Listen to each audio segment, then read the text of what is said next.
Hello दोस्तों, स्वागत है आप सबका हमारे रिया ऑफिशियल वॉइस ज्ञान 2.m में।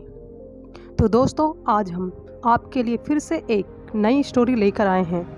ये कहानी है महात्मा गौतम बुद्ध की। दोस्तों, उम्मीद करते हैं इस स्टोरी को सुनने के बाद आप सिर्फ सकारात्मक ही सोचेंगे, आपके जीवन से नकारात्मक सोच हट जाएगी। दोस्तों, इस कहानी का नाम है सही समय का इंतजार। तो चलिए समय को ना गवाते हुए इस स्टोरी को जानते हैं इस कहानी के हर एक छोटे छोटे पहलू को। आखिर ये कहानी क्या प्रेरणा देती है हमें, तो ध्यान से सुनिएगा बिना स्किप किए। दोस्तों, मेरा आपसे निवेदन है कि अगर आप हमारे चैनल पर नए हैं तो प्लीज़ हमारे वीडियो को लाइक करें, शेयर करें और चैनल को साथ ही साथ सब्सक्राइब भी करें। तो चलिए स्टोरी को शुरू करते हैं। एक बार की बात है, गौतम बुद्ध अपने शिष्यों के साथ एक गांव से दूर किसी बड़े नगर की तरफ जा रहे थे। गर्मी के दिन थे और रास्ता भी बहुत लंबा था।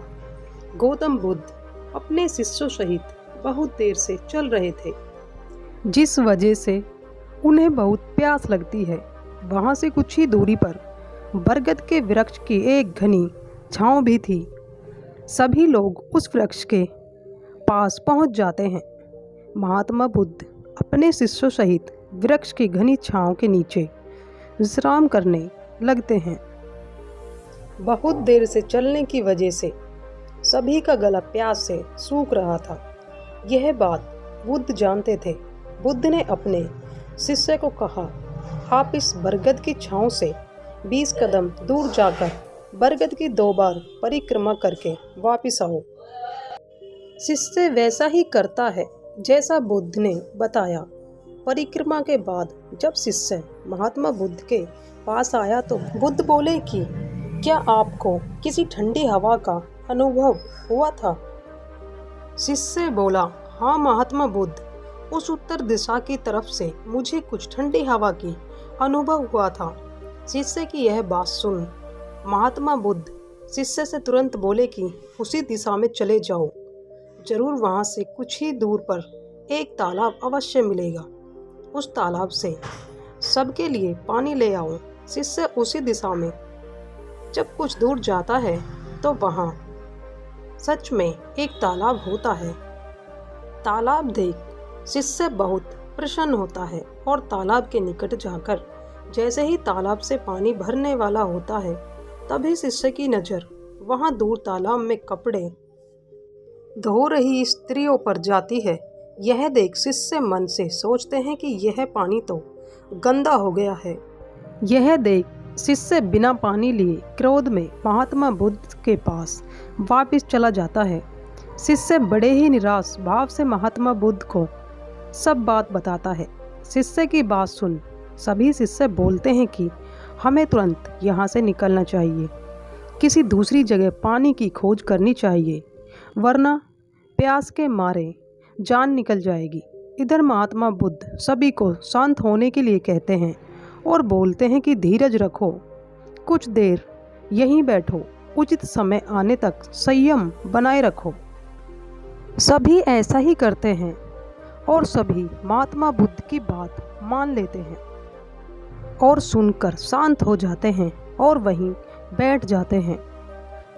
कुछ समय बीत जाने के बाद महात्मा बुद्ध फिर से अपने शिष्यों को उसी तालाब से पानी लाने के लिए कहते हैं। शिष्य बिना कोई सवाल किए उसी तालाब से पानी लेने चले जाते हैं। तालाब की हालत देख शिष्य को यकीन नहीं होता कि तालाब का पानी पूरी तरह से साफ हो जाता है।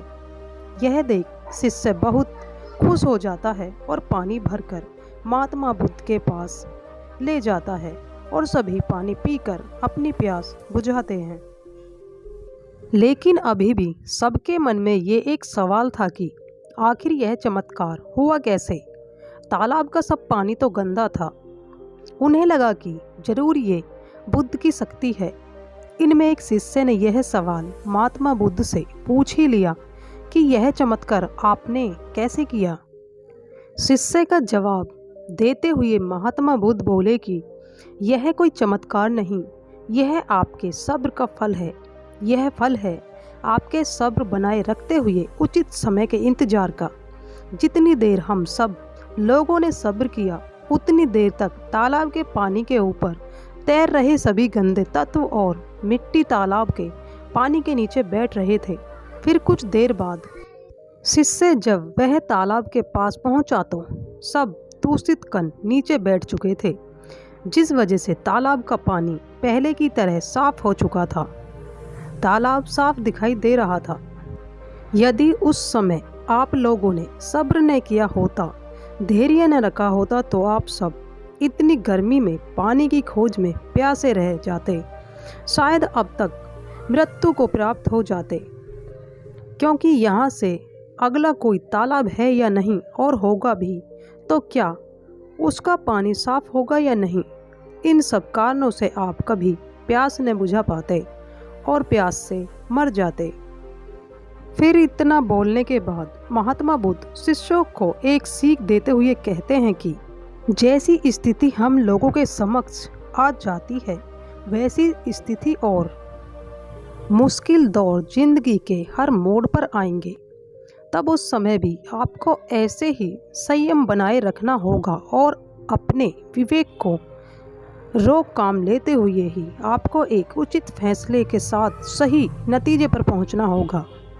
हर मुश्किल दौर में सब्र रखते हुए ऐसे ही शांत मन से ही कोई फैसला लेना चाहिए जिसका आपके और दूसरों के लिए अच्छा हो, क्योंकि ऐसी स्थिति में लोग अक्सर गुस्से में आकर अपना सब्र खो देते हैं और गुस्से तथा जल्दबाजी में गलत काम और फैसला कर बैठते हैं, जिसका बुरा परिणाम उनको भविष्य में देखने को मिलता है, जिससे खुद का नुकसान अधिक होता है।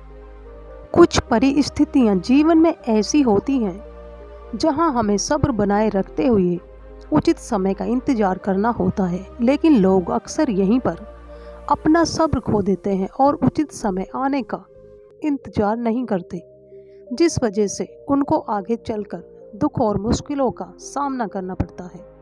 तो दोस्तों, उम्मीद करती हूँ कि आज की ये स्टोरी आपको बेहद पसंद आई होगी।